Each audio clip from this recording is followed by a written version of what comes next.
Hey, everyone. Welcome to another episode of Sit Up by the Fire. Today we have. I'm Brad. I'm known as Obscure Media TV on YouTube, but you might know me from Big Jack Films, where I'm often on a lot of his videos.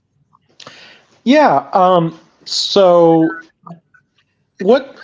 How did. I guess maybe a question people to ask is how did you and Big Jack Films really meet and start collabing with stuff?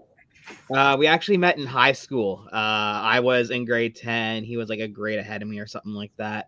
And it was actually because of his King Kong movie that he made a bunch of years back. He asked me if I wanted to be in it, as well as everybody else in the class. We all Mhm. said yes.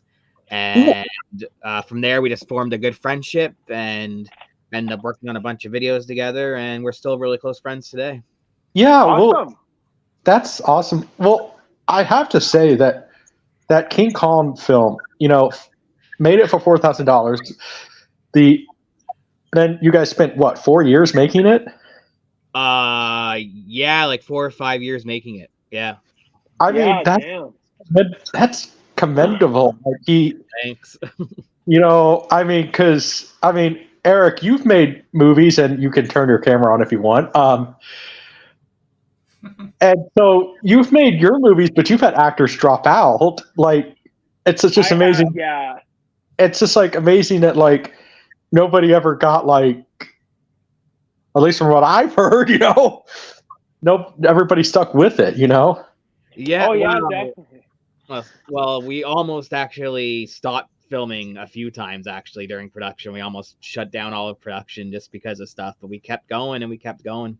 And that's what I have to, despite the movie, being not, I more appreciate it for what Big Jack Films did, because the special effects, hardly any CGI. Yeah, All- pretty all- much. a I lot mean, of practical stuff. and well, it looked great. And so, but obviously you're a fan of film, like your fellow friend. But Yeah. what are some of your favorite films? My favorite film of all time is Back to the Future. I Awesome absolutely love Good Back to choice. Good. and I'm always been a big Star Wars fan, Lord of the Rings fan, all that type of stuff. Mhm. Well, I gotta say, Lord of the Rings. I kind of, I've often told people that this is cheating, but my second favorite movie of all time is Lord of the Rings. But because I just look at them as all one big movie because it's all meant to be one book anyway. Yeah, more or less. Yeah. So I just look at it as one big movie. So Lord of the Rings. I say that might be cheating for favorite film of all time, or second favorite, but no, Lord. I mean, I I haven't seen a movie like that on screen since I just got to see Dune Part 2. Oh, I heard it's pretty good. It is. Yeah. Yeah, I still have, actually I haven't also even heard that. seen the first Dune. I still have to watch both. Yeah. But I guess obviously obviously Jack and you guys all want to be in movies and everything. Do you have really interest in directing or just pretty much acting? I guess. Well, my interests are more behind the camera. I'm honestly not much of an actor, if I'm honest. I thought I honestly thought that in the remake you were the not to discredit the other actors, but I thought you were. I could see some actually future in you. Oh, really? Well, thank you. Appreciate I, that. I think so Yeah, because sure thing then. well, you definitely played the villain side of Carl, Mm. which because I think he really was trying to go for the '90s script. Yeah, Yeah. Jack actually based it off of the '90s script, mixed with a bit of the '70s script and some of the other Kong movies. But Right. heavily on the '90s one. But you definitely played more. I could kind of see the Legend of King Kong script or the Yeah. um and the '90s script too. So Yeah, definitely. It was heavily based off of the '90s script. That was definitely a big influence for it. Right. and I also can imagine like that for you to wear that King Kong suit, especially like wearing it in the summer, and Oh yeah, consider it was that it's brutal at all times black. for sure. It must have Yeah. been you must have gotten hot in that thing. Oh my god, I did. Actually, the first day that I wore it, I actually got a little sick. Because I got like a heat exhaustion from it. I came home and I almost was gonna throw up. It was really bad. I Yeah. can imagine it must have been pretty hard for you to carry on doing the rest of the movie because of that. Yeah, there's definitely in the suit was definitely some of the hardest stuff to film. 100%. Yeah, and on top of that, you didn't just play Kong. I even like recognize you in some of the other scenes too. Yeah, I was Herbert, who is like Denham's sort of cameraman, and then I was also several of the sailors. Mhm. Nice. Yeah, I had a lot of different roles in that movie. Yeah. Mainly because we're short on actors, but Yeah. Well, have you and I'm sure Jack has talked about it. Has he talked really about King Kong going in what 2027? I want to No, say. it's 2029. It's 2029 when the original movie by Murray C. Cooper becomes public domain. okay, that's I'm sure. interesting. I'm sure Jack has talked about it a little bit, right? No, actually, not at all.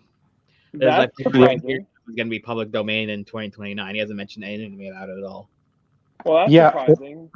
In the next 5 years, it's going to become public domain, and that's going to be an interesting day because we all know he's going to. Big indeed. We all know he's going to upload it on his channel and everything. So I mean, possibly. I don't know. It's all up to him. I mean, hey, Warner Brothers can't do a thing about it. So Nope. not even Universal. It's going to be. So but, So yeah, so out of all the scenes that you filmed for Big Jack Films King Kong remake, what was your favorite scene that you filmed? Ooh, my favorite scene. That's a difficult one. Trying to remember. It was a long time ago, right? So like it's hard to like remember a lot. Because like Right. we filmed that like a decade ago at this point. Like we started filming on that like early 2010s. Yeah, the boat scene that I remember looked pretty fun, and even some. Boat scene was fun, yeah. I just thought it was really cool that he actually got an actual boat for the movie, like an actual big boat too. Like yeah, we got that from the Toronto Fire Department. If that's the one you're thinking of, that one was, yeah, that was actually the day of shooting. I remember that. Very cold that day, but it was fun. Yeah, Yeah. well, so One of my favorite days of shooting actually was on the boat. It was pretty fun. Oh, I can imagine, and considering like that the low budget that that Jack had to work with, it's impressive like that he was able to get an actual boat. And from what I heard, he also even tried to get a hold of like some real helicopters, but for whatever reason that didn't work out, and so. Yeah, I'm not sure why that wouldn't have worked out. I guess it's just hard to find that stuff. Well, helicopters. I mean, I mean, I can't imagine how expensive those will be. That'd be very, yes. So, I mean, I think that what I appreciate about Jack though is that I really think that if he really went for it, I actually do think he easily could, actually make a studio movie. Honestly, probably, yeah. If he had the budget behind him, he could definitely do it. He's a very creative person for sure. He is, and I think that he's kind of one of the original YouTubers. Like Eric, you're one of the originals, and you're still doing movies based on your most popular series. I've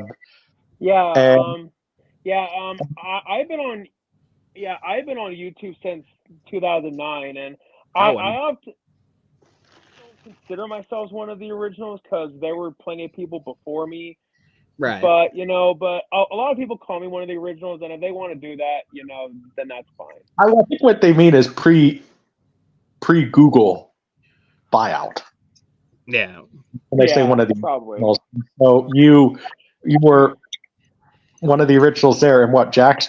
I mean, I remember Jack starting out with the little Lego Yeah, he movie. started out with Lego Yeah. film way back in like 2007 or 8 or something like that. And by the way, Spielberg, I know you totally watched this podcast. Which podcast was that? Mine. Yeah, right. But can he bring back Lego Studios? That was awesome. You know, where you could like That'd be cool to bring little back, stop motion. I don't know anybody remembers that here, but like you could like literally make stop motion Lego shorts from movies. Like I remember one. I mean, I wish I could upload those, but like sadly, those are like some of those shorts that I did when I was into filmmaking. But like a lot of that was more. I mean, that's like on old hard drives. So who knows if that's even out there on the internet somewhere. Who knows? Yeah. But you know what? But then I kind of got more like, you know, I don't want to be a filmmaker anymore. I want to run the studio because that seems the most fun. Yeah. So, but I guess I know Jack's talked about it a little bit here and there. I really wish he would. I know he's talked a little bit about an idea for a sequel to the movie. Oh yeah, I don't know if a sequel would be. I don't know if we could really do a sequel, a proper sequel, just because getting the cast back would be almost impossible. They're Yeah, all doing different things and stuff. So Well, I mean, maybe. Yeah, like from what I heard, correct me if I'm wrong, you might know more than I would. I believe that the actress who played Ann Darrow, Sylvana, from what I heard, I believe that she's a mom now. she might be. I haven't heard from Sylvana actually since we did Kong, so it's been a very long time since I've heard from her. I think the actor who played Jack did get married. No, the guy that played Jack has a kid. He has a son. I know that. His name's Brett. Yeah. Married. Well, then Not maybe Carl. I don't know. Maybe Carl could just, you know, he survived or something. Yeah, some way, somehow. Some he way, maybe. survived.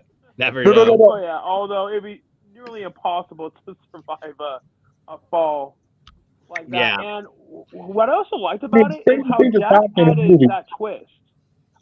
Well- I love how he added that twist, like how Kong is holding on to Ann Darrow, like when Kong falls. Well, Yeah. you could do he could do the April Fool's Day joke into a movie. Remember from Peter Jackson saying where like maybe Carl comes back and he's like robotic hand or something for, like the Oh, okay. I think I know what what was it like the April Fool's Day joke? It took place 10 years after King Kong, and like the Nazis were experimenting in Skull Island and everything. So I don't know. They could like do like just tell Jack to go all out with it. You know, go broke or go home with it. You know, like for a sequel. Have it like where like I don't know. It took place in modern times, so you can't really do Nazis, but like I don't know. I don't know. The people of like Valverde or something like that are making experiments. You know, and then doing experiments, and then like Carl has like a robot is like Cyber Carl or something. Right. And then like maybe that's when he makes Mecha Kong, right? Right. Yeah, which I think would be a pretty cool nod to King Kong. Yeah. So I guess question for you. So Yep. Jack is obviously a huge King Kong fan, but I guess before you met Jack, were you ever a big King Kong fan? Before I met Jack, not really. No, I think I watched the 2005 one before I met him, but I was never a big Kong guy at all until I met Jack. Or Even Godzilla, right? I was never big into Godzilla either. None of that stuff really until I met Jack. He kind of got me into a lot of different films and stuff. Like actually, Yeah. I never watched Star Wars or Lord of the Rings Until I Met Jack. He's actually the one that Wow. got that stuff. Yeah, that surprises people when I tell them that. But yeah, That's surprising, consider that both of those are really big name franchises. And I didn't see either of those franchises till I was in my 20s, like early 20s, so or late teens maybe. I can't remember at this point. So yeah, well, that's it. I mean, hey, better late than never. So yeah, exactly. Well, one of the YouTubers who I like, I was always used to be like one of those guys who said, "Oh my gosh, you never seen this movie?" But then a YouTube who I like, the Italian Sound of 51. Shout out to Fabio. But he said that I'm jealous of you because you get to see the movie for the first time. So yeah, movies. I mean, because I'm the type of guy that I've pretty much seen all the movies that I'm truly interested in. Like, I love the golden age of cinema. So, like, right. all the stuff that I've pretty much seen. So, like, but no, I mean, it is something that I think that, I mean, if Jack had, I think Jack easily could get, I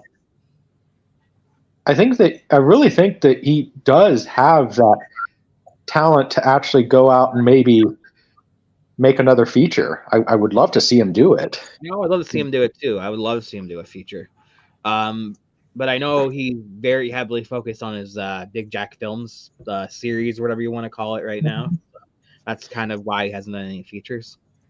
Yeah, well, yeah, that, and what I can tell on his Facebook, I also saw that he also is in a relationship now, and so because of that, yeah, he has a girlfriend. I haven't met her yet, but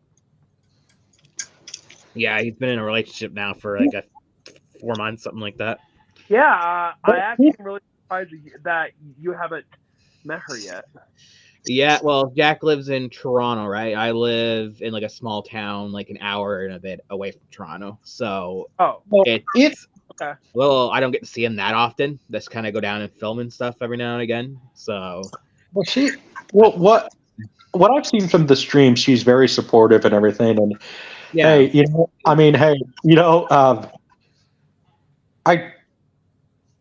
if Big Jack Films happen to see this, she did seem a little camera shy. I noticed a little bit, but hey, it happens to the best of us. So he's probably not used to being on camera too much. I'm assuming. Yeah, probably. So obviously he introduced you to, King Kong and Godzilla. Introduced you to Gamera yet? Gamera. That's one of the kaiju monsters, right? Yeah. That's how little I know about this stuff. Giant. I've only seen very little bits of Godzilla stuff. Actually, there's a lot of Godzilla movies I haven't seen. Yeah, well, to be fair, there's a ton of Godzilla movies. There's tons, yeah. Even for me, being a big time fan, even for me, like for me to get caught up is pretty hard. Like there are still Godzilla movies that I have not seen. Yeah, and I'm a fan for practically my whole entire life. Oh, wow. I've pretty much seen all of them. I mean, there's definitely there is definitely just. I mean, it's really interesting because there are some Godzilla movies. Listen, all Godzilla movies have that heart factor, but there's some of them. If you're doing it, if you have to review it, you're like, I can't really defend this, but I find it fun, because I mean, hey, I'm one of those that Godzilla fans are going to kill me. So, Erica, you're more than welcome to. I'll defend Godzilla's Revenge. So, okay. Because that movie is just so bad, but it's fun. Never seen it. To put it lightly. Or there's Godzilla versus the Smog Monster, where basically, I actually question if that director was on drugs when he made that movie. No. I mean, I don't know what type of drugs they were smoking in Japan at the time, but Eric, you've seen the movie. I haven't seen Godzilla's Revenge or the Smog Monster since I was a kid renting it from Hastings on VHS. So, yeah. So is it crazier than Santa Claus Conquers the Martians? That was pretty. Oh my gosh. Interesting. So yeah, so I mean, you obviously collabed with Big Jack Films for the King Kong remake, but Yep. you also did collabs with him on other things too. Like, Yeah, did many you other things. collab with him for like his Ready Player One? Yep, I was in. I think I was in all 3 parts actually. I was Ready Player One. I Mhm. played myself, and then I also played another character called Porkins, who's like this mad scientist sidekick, kind of bumbling moron type guy. Yeah, he was a Yeah, pain, like but Jack even said that ended up costing more than his King Kong. apparently it costed like double or something like that. He said, "Yeah, That's crazy. crazy." I hope he's. Was that for special effects or what? It probably would have went mostly to like probably props, maybe some special effects, stuff like that, types of things. I just Transport places, stuff like that. I from a business perspective, because I'm actually trying to turn my YouTube channel into a media company. Okay, I awesome.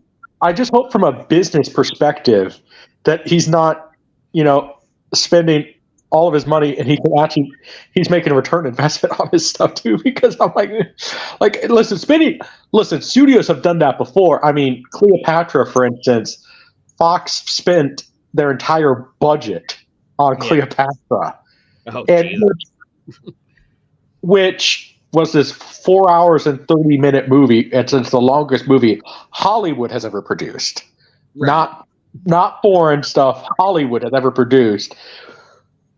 And it was meant to be a long term. They basically planned it out where it would flop the first few years, but over time, in a 4-year period, it would make money. Okay. Yeah. So it did.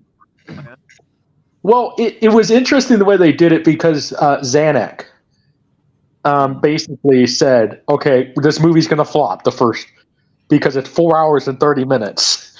Right. So if we plan on long term, where it'll play for a 4-year period, it could make money. So it eventually made money. So, but it saved Fox was the thing. Like, Fox would be like, if where they are now, not even a company anymore, pretty much. So, oh gosh, right. And so that would have mean no Planet of the Apes. So, or any of the other movies. That's a crazy thought. That's crazy. Shit. But so, I really think, though, I truly believe this. Like Jack and even James Rolfe, Yeah. if they would make a studio film, I really feel like they could bring that Spielbergian, like that Donner feel to movies.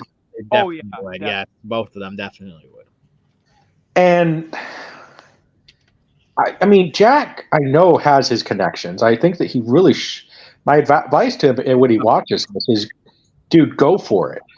Mm-hmm. Go. I mean, his dad worked in the music industry, right? Yeah, his dad worked in the music industry. Yeah, he worked with like Pink Floyd's on their The Wall album and quite a few other bands. I think he worked with Metallica at one point. Yeah, his dad a lot in like the 70s and 80s and stuff. He worked with and in 90s as well. He worked with in the music industry. Wow. And man, you mentioned Metallica, and of course the guitar has to talk. Sorry. Yeah. So speaking of James Rolfe, I saw that even James Rolfe even had like a vocal cameo in the King Kong movie you were in, and I saw that Big Jack Films done other collabs with him. But yeah, I was impressed by that. And so, do you know how Big Jack Films like got a hold of James? Well, I know he first met James at a convention in, I want to say, Buffalo. And then they kind of kept in touch from there, and he emailed James asking if he can do a cameo, and James surprisingly said yes. We were both like shocked when he said he would do it, so it was great getting him. That's awesome. Yeah. Well, Eric, maybe he'll do one of your movies. But yeah, I would be honored. It's because that I've been a huge fan of James Rolfe ever since when I was like a teenager since I was like 15 or 16, I believe, and so Nice. Yeah, I've been a fan of James's since I was probably like 11 or 12 even. wow. Did you? Back like 2006, 2007, I think is when I first found James's stuff. Yeah. Did you? No. Did you ever get a chance to meet him, James? I have not met James. No, I really would like to though. He's a very big, like, basically an idol of mine. I'd love to meet. Well, yeah. Same as well.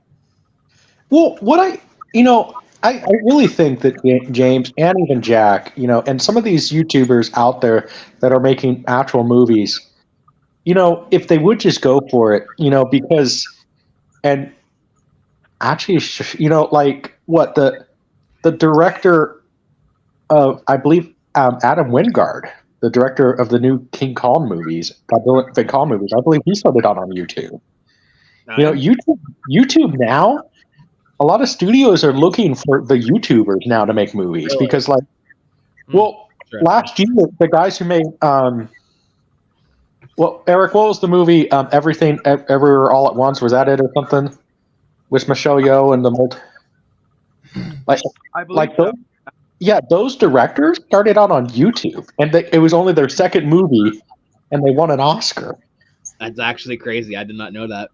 That's awesome. Well, they were all like, they all shouted it to the high heavens. This is our second movie. I mean, I would be too. Right. So the studio, if the studios are smart, right now, go to, the talent is on YouTube right now with some of these filmmakers, and like, I don't know if even what I would say is hire some YouTuber, then hire the guys who did Godzilla -1. Yeah, I don't know if you've seen this, but if you want to see what a low-budget filmmaking can do, like, look at the behind the scenes of Bad Taste by Peter Jackson. I made that movie. It's incredible. This is a 16mm camera he has. One camera, he made the crane out of wood and stuff for the certain shots, and he's able to he did the effects and everything. It's definitely check that out. Yeah, I love shit like that. I probably would really enjoy that. Actually. Well, even Robert Rodriguez with El Mariachi. Oh my gosh, he made a $7,000 budget look like he made it look like it cost $5 million. Oh shit, that's impressive. That is very impressive. Well, I'm not even kidding. Where he and then granted, because they were so impressed by him, he got an extra $200,000. But even still, that's quite a bit of raise. Yeah. And even Desperado didn't cost that much. It cost more than El Mariachi, but it still didn't cost a whole lot. Okay. Right. Well, like in order to get some of the shots that he would do, like for the crazy action scenes, he would just have somebody push him on a wheelchair and just get these shots, and like you don't need the big cranes or the big fancy camera stuff, Sure, no, you don't. I mean, simple phone, Well, Eric, you used your phone for your first movie, right? Yeah, which is the same thing that I did for my first movie. It cost only $40, and I just used a cell phone. Oh wow, awesome. Well, Francis Ford Coppola said when the iPhone 1 came out, this is the iPhone 1, and look at that compared to the iPhone 13 now. I was going to say 13,000. Who knows how many iPhones there are right now? But he said he grabbed his cell phone. This is all you need to film a movie, but one of the things that I actually truly think that could honestly help any filmmaker out there on YouTube, and I've told you this to Eric. See, you have to make sure it can fit with a modern camera, but get a CinemaScope lens. Okay, that would help.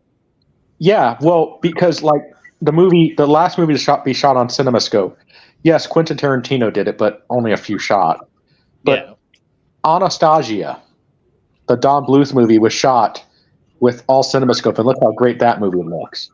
So I think that if they did something like that, it could really work, and it could be just so amazing to even see somebody. I think that I like Big Jack Films and stuff, and even James and all these other YouTubers. I mean, there are some of them that it's like, okay, you can point and shoot. That's good. Yeah. But then there are that rare exceptions where they actually made movies. Like Eric, you've been very vocal that your first movie, you're not the biggest fan of it, but Not really, but I mean, to be fair, there's a lot of filmmakers like who will go, yeah, my first movie wasn't the best, but it's pretty much all like a well, even David Fincher. I mean, his first movie was Alien 3, and he has disowned it. But that was production issues and all that other stuff. But so obviously with his dad, Jack's dad, he has his dad still probably has some of those connections. I think my advice to Jack is go use those connections, because if his dad has good connections, yeah. I just don't know what he would have now, but never know. You never know, because it could only hurt. It could only help you. Like Eric and I. One of the things that we've wanted to do is we talked about doing Dracula versus the Monster. Ooh, it'd be kind of cool. Actually, that sounds kind of interesting. So the story about that is that so you might have heard about how they made that Winnie the Pooh horror film, right? Yes, yeah. So you might have heard why they were able to make it, right? Yeah, because Winnie the Pooh became public domain or something like that. And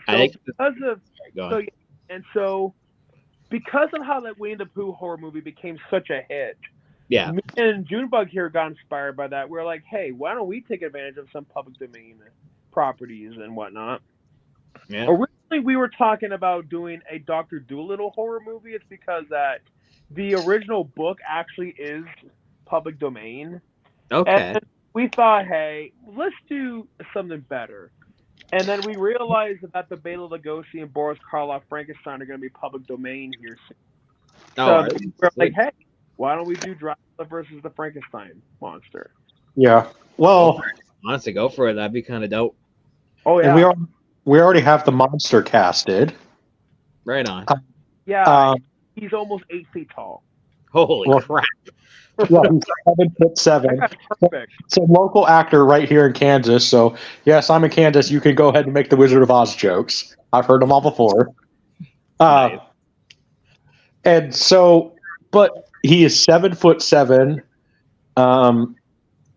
We have we already have a leading lady casted. Right on. So it's like the script's not even done yet, but we have all this stuff worked on. And this guy, I told Eric about him. Well, there's a local actor here who's 7'7", and like you actually see him.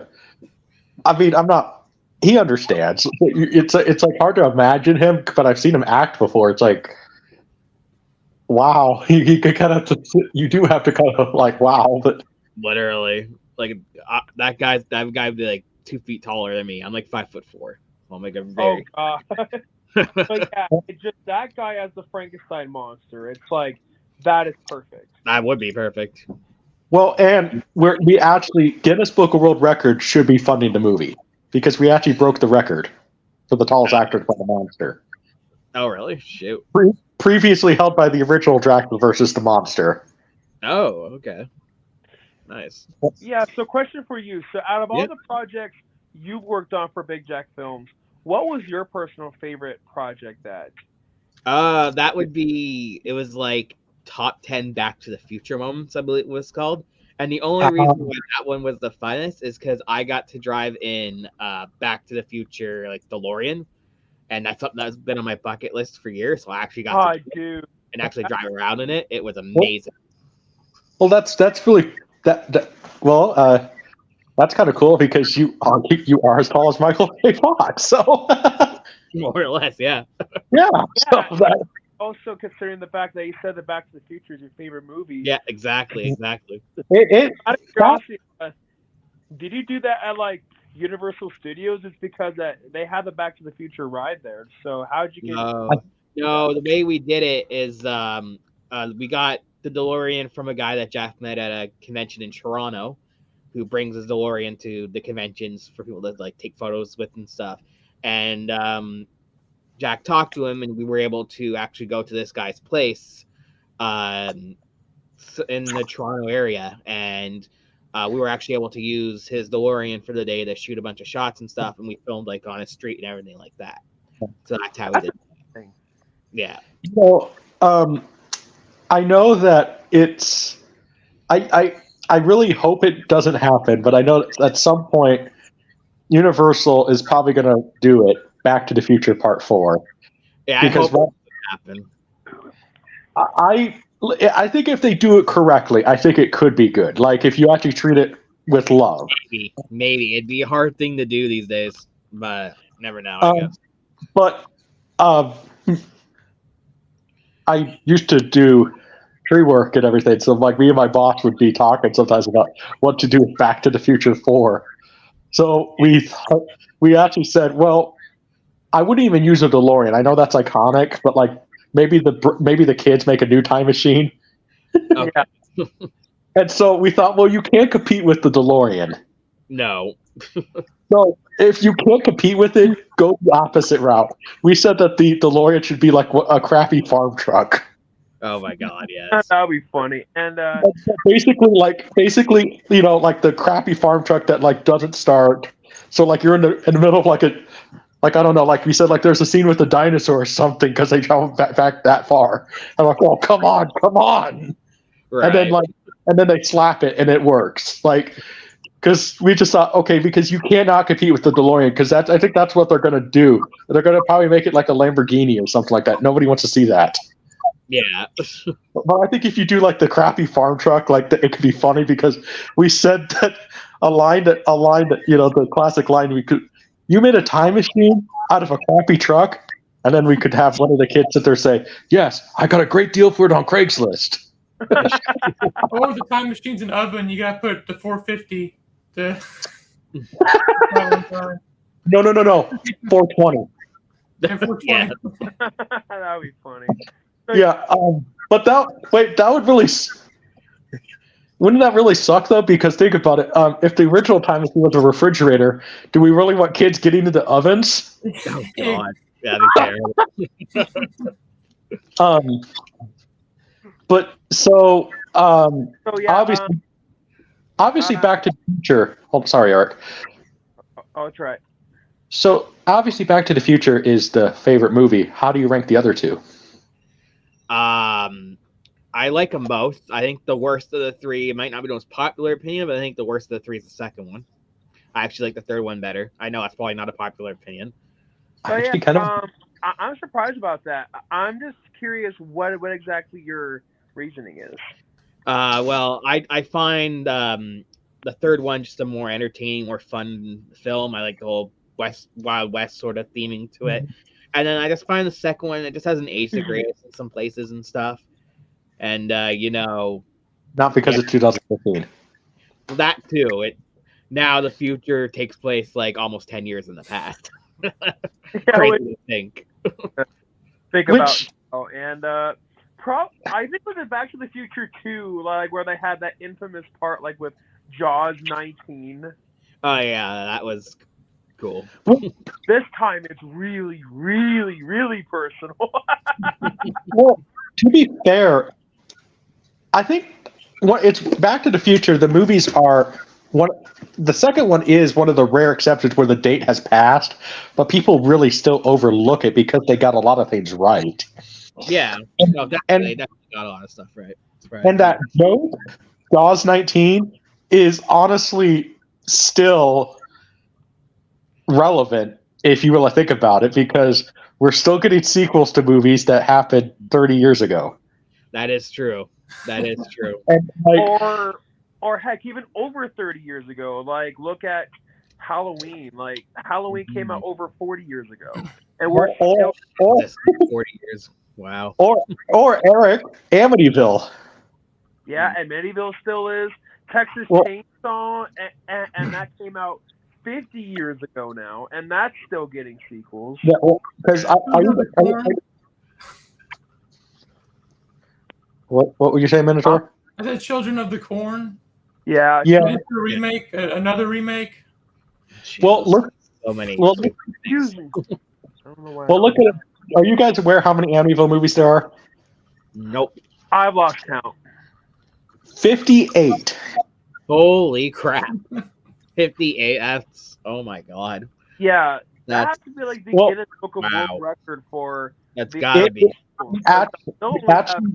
It actually is the Guinness Book of World Records because the previous record was held by Charlie Chan with 47 movies. Holy crap. But Amityville is the reason why that is because, I mean, hey, here's a pitch for Jack. He could do an Amityville movie, and he can't get sued by anybody because Maybe. Amityville is it's not even public domain; it's public record Okay. because Amityville is the name of a town. Oh, okay, that makes sense. And the court cases and everything with the Lutzes and the court stuff, it's all public record. Oh wow. But yeah, I guess So- you could. So like Amityville is a gold mine for horror films or anything like that because if you actually make a good Amityville movie, which there's a lot of, oh my gosh, little ones. Yeah.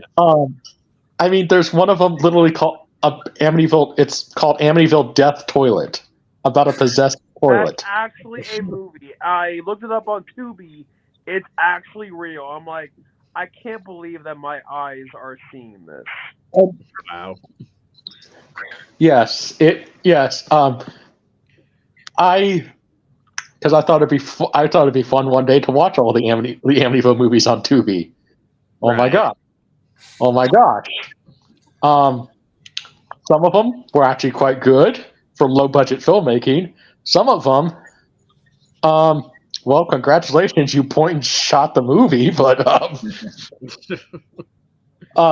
some of them though, I could see the potential where like Right.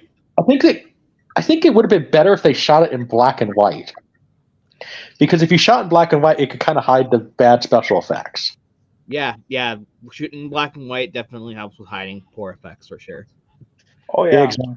Good definitely. way to go with you if you don't have a big special effects budget. Oh, speaking of black and white, the original King Kong was in black and white, and do you know if Jack ever talked about making his remake all in black and white, or was it only? He has said every now and again he's thought about re-releasing it in black and white, but I don't know if that's something that'll ever happen. But he, Well, I I think guess it'd just be cool. put the black and white filter over it. I yeah, think it'd be cool. I mean, it could be cool. I mean, the movie's going to be 10 years old here pretty soon. The next 2 years. yeah. Next 2 years it'll be 10 years since the release. Yeah, Yeah, and that's crazy considering that the movie was almost 10 years ago. Because 2016 does not feel like it's been that long. no, it does not. This has been a really fast decade. Well, I think it's true what they say. When you get older, time really flies. It does. Yeah. Where does it ever, man? I mean, I still can't believe that. I mean, when I hit 29, I'm like, wow, I'm the same age that Spielberg was when he made Jaws. Wow, that's actually really crazy to think of. Like I'm gonna be 29 this year, so that's crazy to think of that I'll be the same age as Spielberg when he made Jaws. Holy crap!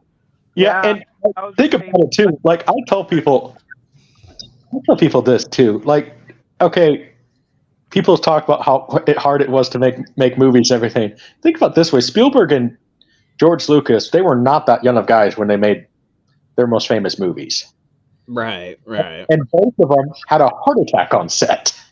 Oh shit. And George Lucas actually had a widowmaker heart attack.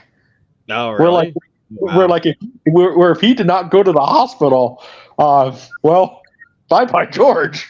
Oh Jesus.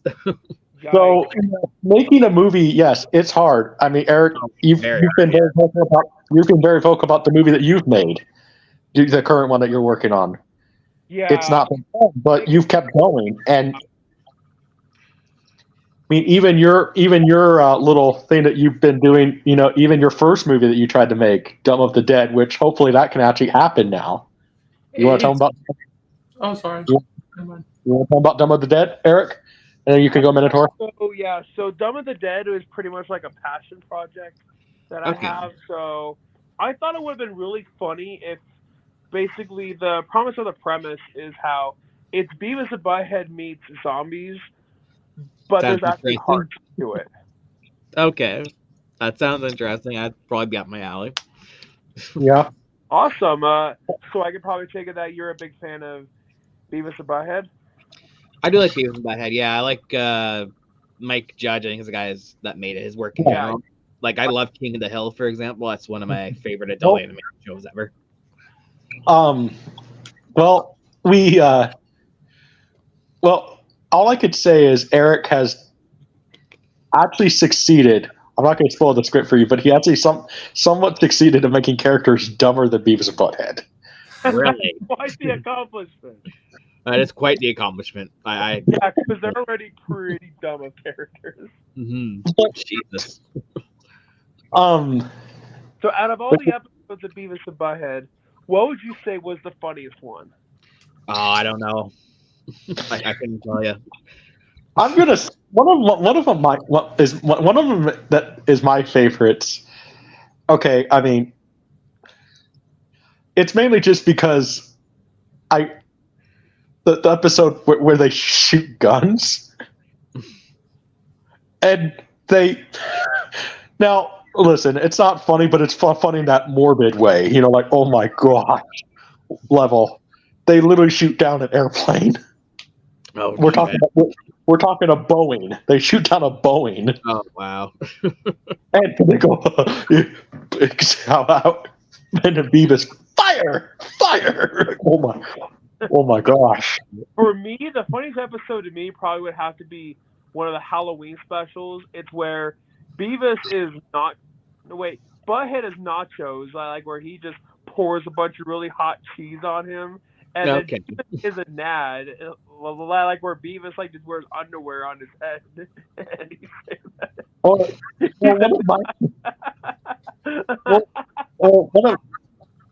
So Minotaur, you're going to say? Oh well, I was going to say before that Rob Zombie said that making an album is easy, making a movie is impossible. He said that. So yeah.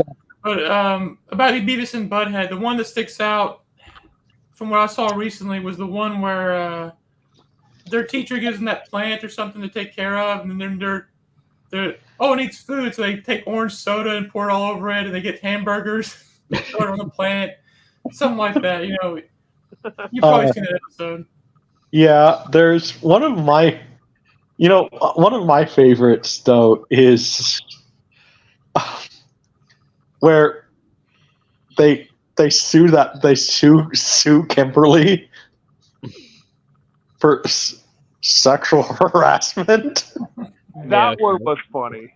That one was pretty funny. And then there's Beavis and Butthead.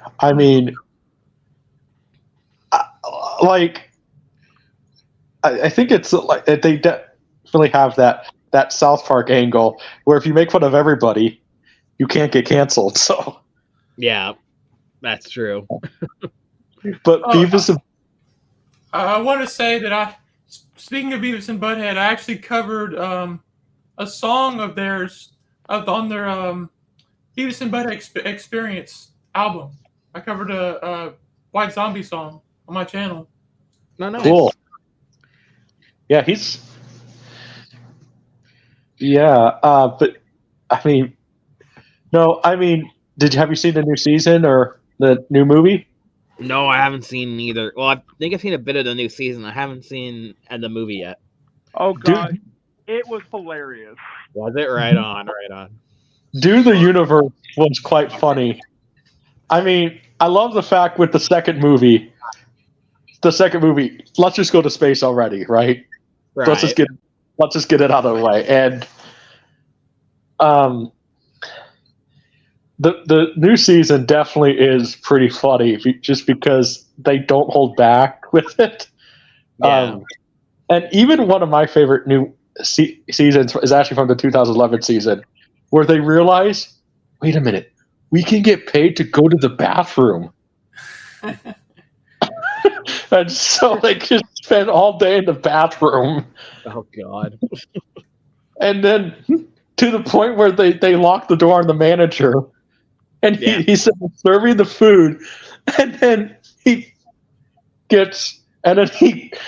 has to go so bad he goes behind the garbage can right in front of police officers. And then he says, "Sir, that's public urination. What are you doing?" Yeah. And then he turns around. It's okay, I own this place. And they sit there, and that's indecent exposure. Like, oh my gosh, that one just makes me laugh every time. So remember the one where the guy asks Beavis and Butthead to look after his yard sale, but he end up like selling everything in the guy's house. Anderson's, yes. I remember that one. Okay, Sounds familiar. Yeah, I think I I can want remember. to sit there and say, Anderson, I think is dumber than Beavis and Butthead. Why do you keep hiring these kids to do stuff for you? No. Like, after you do what you did to my shed, and even then, and then painting my cat's butt, which they did that in one episode. Like, I'm not gonna. You guys won't even be allowed on my sidewalk, and you don't even own your sidewalk. But I mean, That's fair. Or one of the other ones that I love is when they try to sell oil, but they sell sewage. Oh. I don't think I saw that one. Oh my gosh, no, that one's funny because they heard you can get rich selling oil, so they start digging for oil, and they sell sewage, and they put sewage in a trash, like one of those old metal trash cans, and they sit there telling Anderson, "Hi, we're like selling oil." I'm like, and he said, "Your oil stinks really bad." And he said, "I don't think you guys should be hauling it around in a can like that." And then Anderson sits there, kicks it, which spills all over the place. Like, oh, dude. Oh my God. I mean, you know what? That's why I want to see Big Jack Films review. I want to see him do a Beavis and Butthead series. Yeah, that'd be fun. There you go. There's his next movie, the Ready Player One thing, like a Beavis and Butthead parody thing. That actually would probably work very well. And plus, he could do that a lot cheaper than his last movies, right? Probably, yeah. I feel like the budget could be much smaller for that. Exactly. So, I mean, especially like a Beavis and Butthead like retrospective, Yeah. So, what do you think about that one, Eric? Yeah, I could see Big Jack Films doing that. He seems like the type who would like Beavis and Butthead. Is because considering that that's both him and I's generation. Right. So yeah, so I could I'm not definitely. sure if he likes that show or not. He's never really talked about it, so. But yeah, he may not be like a hardcore fan, but I could see him doing it. Well, Yeah. I mean, especially if you got like two of the, like a couple of the guys, sit on the couch, wear some AC/DC shirts and Metallica shirts, and start doing the laugh, and like I don't know, they maybe they react to something and do something with Beavis and Butthead. Yeah, so I think it could be a lot cheaper than Way cheaper, yeah. a Ready Player One thing, and then he could easily make the return investment. So Yeah, probably wouldn't even cost us really anything to do something like that. That'd be very cheap. yeah, I mean, because and then I don't know what I don't even know what you could do to that. He could talk to his team about that one. Yeah. But I guess you know, you did mention Back to the Future. Any other time travel movies you enjoy? Not that I can think of. Bill and Ted's pretty cool. I've actually never seen Bill and Ted. Wow. Yeah. Yeah. A lot of films I haven't seen, like I said previously. That's Well, one of them. I would definitely check out Bill and Ted. I think it's Heard of it. It's good. I've been meaning to. where is it streaming right now, guys? No idea. Where is what is streaming? Bill and Ted, Which one? all three of them. Oh, sure, yeah, there's 3 of them. I thought I heard the third one's on Paramount Plus, but I'm not entirely sure. Might Okay. be. That sounds right. Well, because it's MGM and MGM. So maybe Amazon. Actually, maybe Amazon because Amazon owns MGM, so it might be Amazon. Oh, I did not know that. Yeah. Well, they own a lot of things. Oh, I'm sure they do. Very rich. But probably not as much as Disney does. With Maybe. the way Disney's going, Amazon could buy them out as well. God, could you imagine that? That would be a first. And instead, somebody buys out Disney rather than Disney buying out. The bidding wars right now. The bidding wars right now for Disney. The bidding wars right now for Disney to buy them out because people are looking to buy them out it's either Apple or Amazon because Disney we're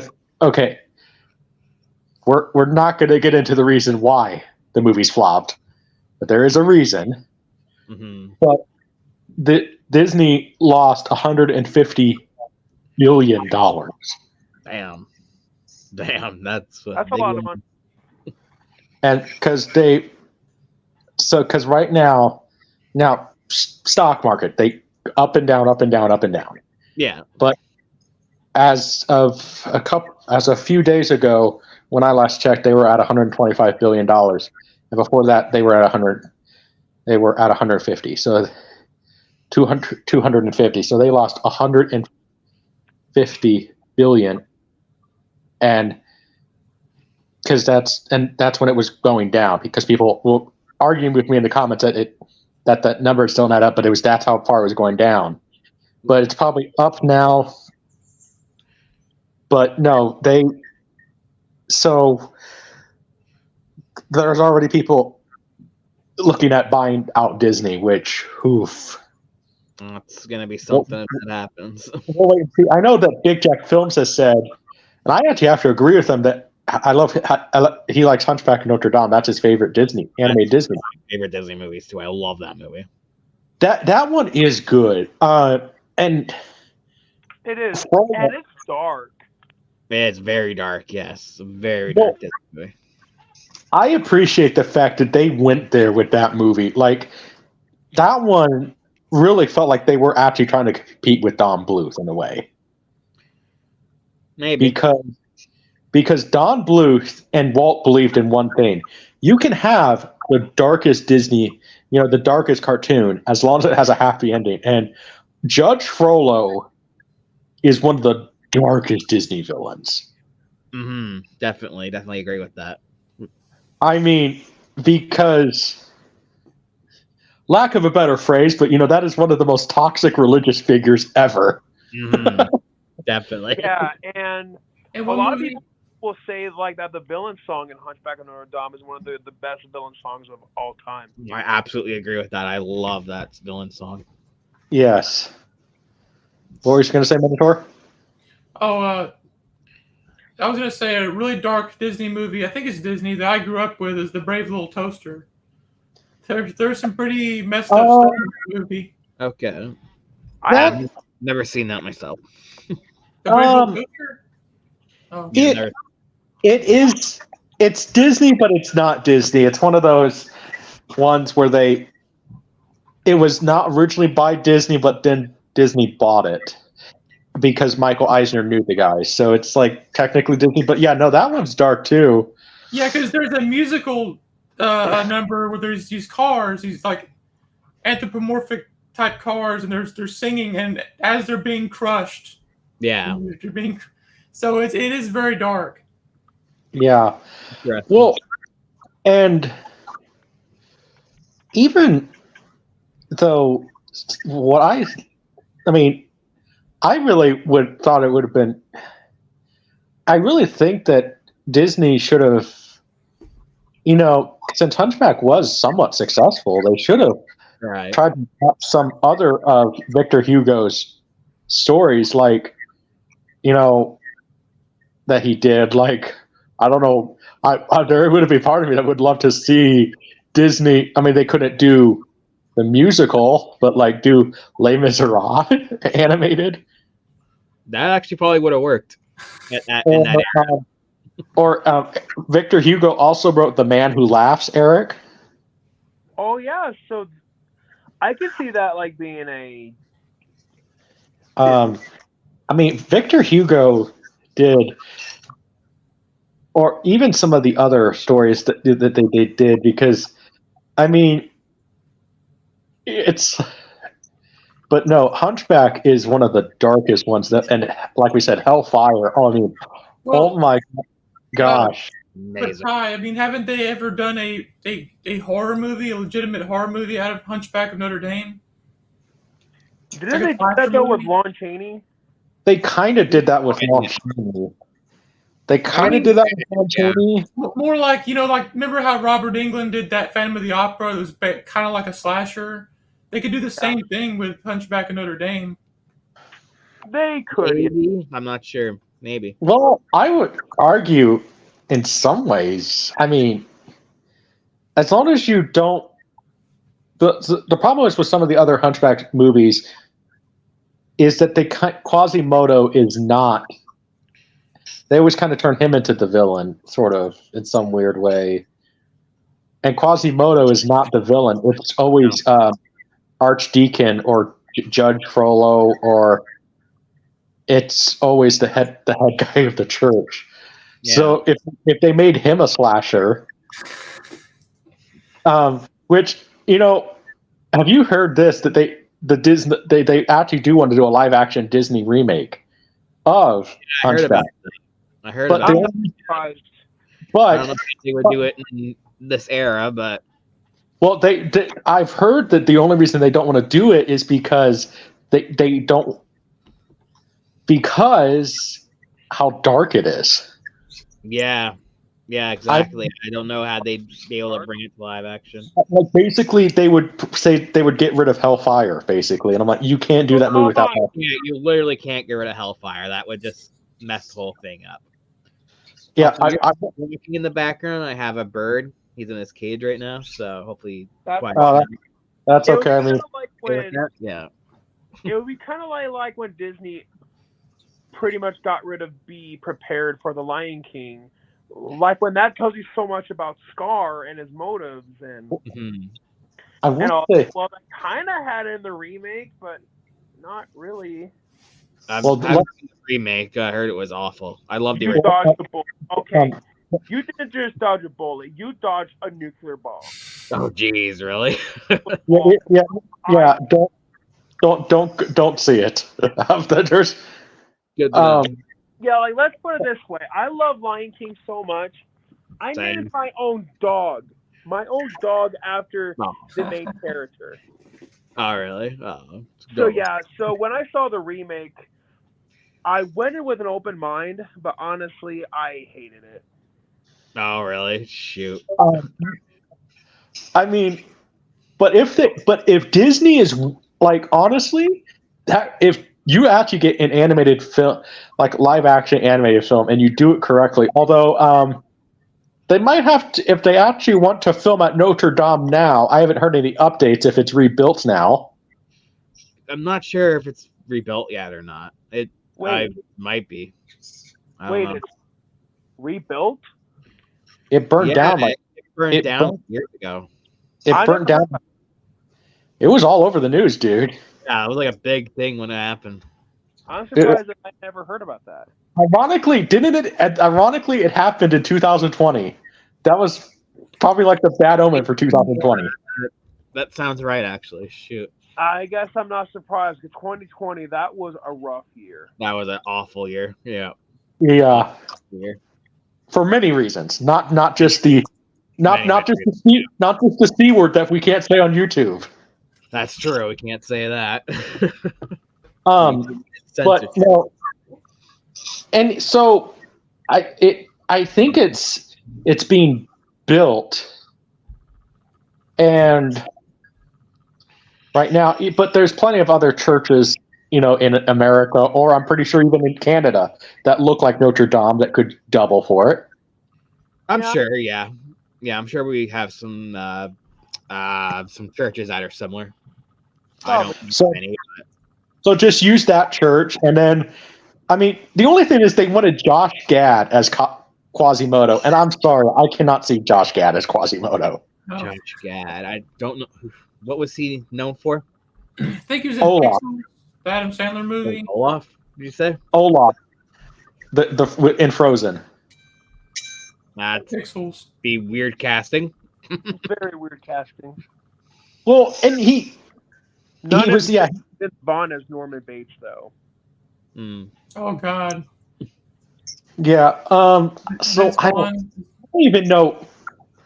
Even if you based it more on the book, I don't even know an actor now who you could get as Quasimodo would be the thing. Because Not sure off the top of my head. I can't really think of anybody. Maybe just find an unknown actor. an unknown, but I'm trying to think of somebody to play Judge Frollo now. Robert Englund. That would be cool. That might work, yeah. Because he's actually classically trained, so he could bring forth sort of that epicness. But then he could also, I mean, the singing would be interesting. Either that, or maybe just by the way he looks now, because he looks evil right now because of all the plastic surgery. But even if they got like, even if they, All right. Oh, I'm guessing. even if they got like Mickey Rourke, Maybe. just by the way he looks. So It's definitely possible, yeah. I don't know. So what? I guess here, you've said that you do like that. You agree that Hunchback is probably one of the best. Yes. The best Disney animated film. Literally, my two favorite Disney animated films are Hunchback and Lion King. My two favorites. That one is good. Lion King, which, man, I need to rewatch that. I haven't seen that one in so long. But So it sounds like that you would rank Hellfire it sounds like you would rank Hellfire over. You would rank that over B compared, right? Yeah. I mean, I love both, but yeah, Hellfire just has that I don't know, almost evil essence to it. I love it. It's such a big song. I love it. Well, it's because it has that. Minotaur, you might know a little more about this too. I think with Hellfire, it has the where it uses the tri on the guitar and everything. It has the tricorn. The Devil's Triangle is what they call it. Black Sabbath used it, where you're not supposed to play it. It's literally the forbidden riff. We're not talking about Stairway. But so because they use that type of chord structure and everything, and it's just supposed to be that haunting music. So yeah. But definitely a haunting song for sure. So, but one of the things that I really wish that I'm just not really bashing Disney stuff, but it's like one of the things I would love to see is a Disney attempt to actually do animation based on the actual books that they public domain books like what they used to do. I always said I think be cool for Disney to do would be a animated version of Dracula. That would be amazing. That could be really cool.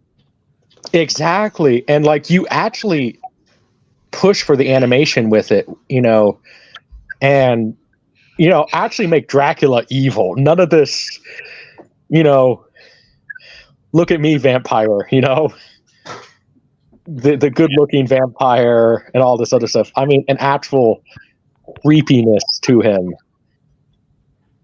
Even Frankenstein, even Phantom of the Opera, Yeah. Well, Right. I mean, in a lot of the movies, I think Dr. Frankenstein is really not a good guy, especially the Peter Cushing ones. He's Mhm. pretty Oh, yeah. evil. Definitely. So, yeah. Mhm.